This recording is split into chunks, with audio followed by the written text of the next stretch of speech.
அர்ஜுனன் கூறினான், உம்மால் அன்பாக எனக்கு எடுத்துரைக்கப்பட்ட ரகசிய ஆன்மீக விஷயங்கள் பற்றிய அறிவுரைகளை கேட்டு எனது மயக்கம் இப்பொழுது தெளிந்துவிட்டது.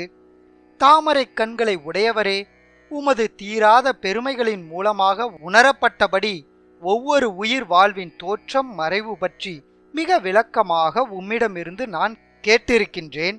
புருஷோத்தமரே, உன்னத உருவே, உம்முடைய உண்மை நிலையை என் முன் நான் காண்கின்றேன். ஆனாலும் இந்த பிரபஞ்ச தோற்றத்துக்குள் நீர் எவ்வாறு உட்புகுந்து நிறைந்திருக்கிறீர் என்பதை காண விரும்புகின்றேன்.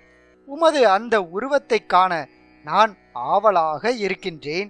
உமது விஸ்வரூபத்தை என்னால் காண முடியும் என்று நீர் நினைத்தால், எனது ஆண்டவனே, எல்லா யோக சக்திகளின் இறைவனே, அன்புடன் அந்த அகில ஆத்மாவை காட்டி அருளும்.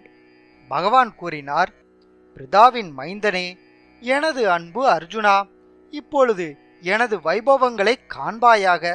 கடலை போன்று பல நிறங்களை கொண்டவையான பல்லாயிரக்கணக்கான பல்வேறு விதமான தெய்வீக உருவங்களை பார். பரதர்களில் சிறந்தவனே, ஆதித்யர்கள், ருத்ரர்கள் மற்றும் எல்லா தேவர்களின் தோற்றத்தையும் இங்கே பார். இதுவரை யாரும் கண்டிராத கேட்டிராத பல விஷயங்களையும் காண்பாயாக. நீ எவற்றையெல்லாம் காண்பதற்கு விரும்புகின்றாயோ அவை எல்லாவற்றையும் ஒரே சமயத்தில் இந்த உடலில் காண முடியும். இந்த விஸ்வரூபமானது நீ இப்பொழுது விரும்புவதையெல்லாம் மட்டுமல்ல, இனி எதிர்காலத்தில் விரும்புவனவற்றையும் காட்ட முடியும். எல்லாம் இங்கே முழுமையாக இருக்கின்றன. உனது தற்போதைய கண்களினால் என்னை காண முடியாது.